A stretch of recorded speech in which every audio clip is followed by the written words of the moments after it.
The relationship between advertising and pirated content on the internet has always been controversial. A lot of people have suspected that there is a connection between pirated content and advertising.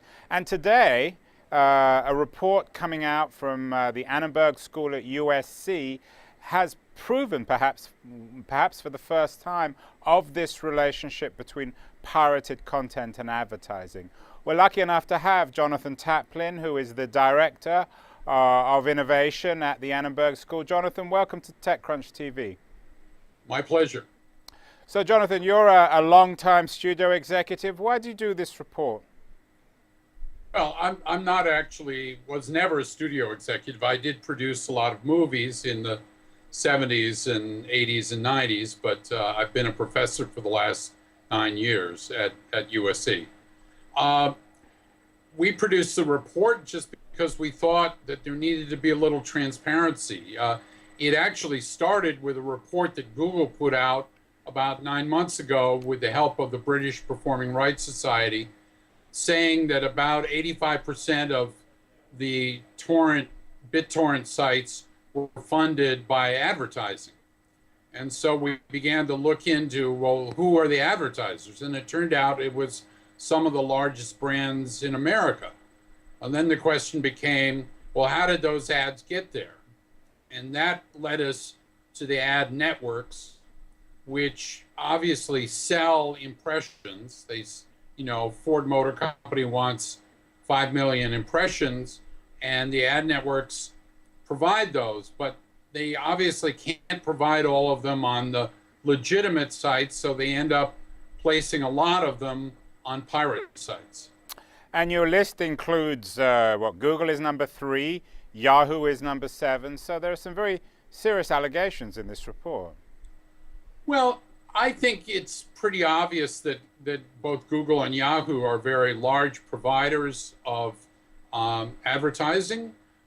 They are, in fact, the largest in the banner ad world, which is what most of these are. And so it's only natural that they would end up being the ones that end up putting a lot of content on these sites. Jonathan, how conscious is this relationship between pirated content and advertising? Does Madison Avenue, do Google, do Yahoo, do they know what's going on? Well, that's part of the problem, is that they don't really have very good auditing and reporting back to the brands. The brands order from Google or DoubleClick or Yahoo a certain number of impressions, and they don't really know where those impressions are placed.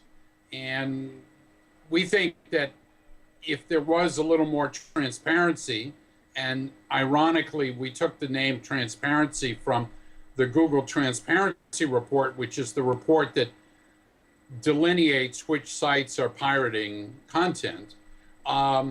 And we thought if there was a little more transparency in the ad network business, then brands could say, well, we don't want our content on pirated sites, just in the same way they always make sure their ads don't show up on porn sites.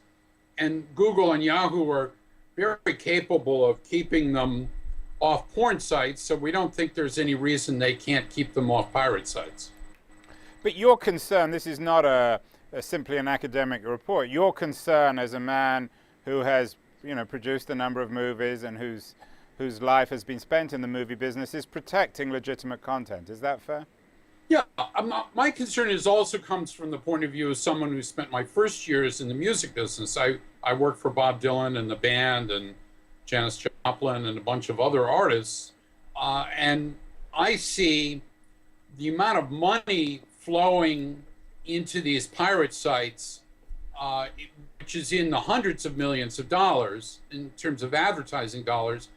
If that money was diverted into legitimate advertising sites like Spotify and other sites that host music, then the musicians would get a piece of the pie. And that's what bothers me the most, is that the artists don't get any of this money that's flowing into these sites. What about the legality, Jonathan? Is it illegal for the networks to sell advertising on these illegal pirate networks? Well, one of the things that I've been most interested in is not dealing with the regulatory body, because I think last year we saw with SOPA and TIPA that that was kind of a mess. And I'm not even sure that the rules that Hollywood or the music business were trying to get passed were good for the internet economy. But I do believe that a series of best practices that Madison Avenue adopts and says, okay, this is what we will do, will end up being very helpful to the creative industries of America. That these, by the way, these ad networks are international. They're placing ads all over the place.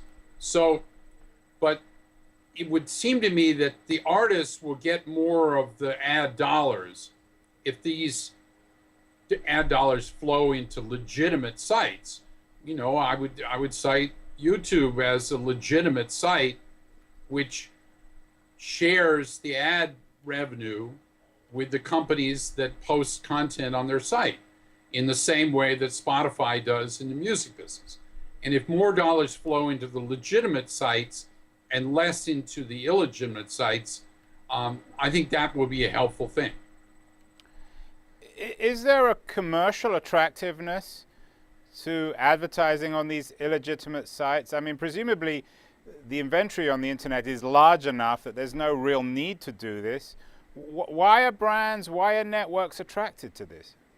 Well, probably because these brands are trying to attract that the younger viewer who is not necessarily fixed their brand preferences, as Madison Avenue says. So if you're Ford trying to sell a Fusion, or your Nationwide Insurance trying to sell someone their first auto policy, you can be fairly sure that the people who are on these pirate sites are fairly young and probably the right target audience. What can consumers do? What can our viewers do if they care about this? Well, if they care about music and movies and preserving the creative economy, they can just not go on these sites. And also, they could also make brands aware that they're not interested in having them advertise on these sites. And you know, we didn't call out the brands in this first report. We thought we'd give the brands a couple of months to get their act together, because we found that in terms of brands that work with the Innovation Lab, like Levi Strauss and Verizon, when they become aware that their ads are on these sites, find it very easy to get them off the sites.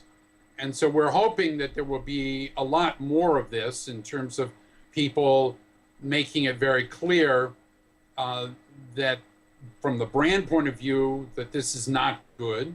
And besides, I find it very ironic that all these brands want to get product placement and get in Hollywood movies or sponsor tours, and yet they are financing the part of the industry that is destroying the lives of artists everywhere. Consciously. You've got executives sitting down, knowingly buying spots on these illegal networks. Look, I don't think a lot of it is conscious. I just think it's like, well, don't tell me where you're putting these ads. They say that to the ad networks. And that's why we're kind of pointing out the ad networks. Because the ad networks, you know, like ExoClick and Sumo Torrent and Quantcast, they're really, they know exactly what they're doing. And they're just hoping no one will talk about it. Finally, Jonathan, very, very briefly, is this the biggest problem now when it comes to pirated content on the internet? Well, I think it's the biggest problem in terms of that's where the money is. You know, Kim.com didn't get all his mansions all over the world and his yachts you know, other than any way other than selling advertising. And so from my point of view, this is really important to cut this advertising money off. And in that sense, if we can do that, that'll be useful. Well, Jonathan Taplin, the director of the USC Annenberg Innovation Lab, and the author of an important new report linking piracy and advertising. Thank you so much for appearing on TechCrunch TV, and we'll look forward to having you on when you have other reports out. Thank you.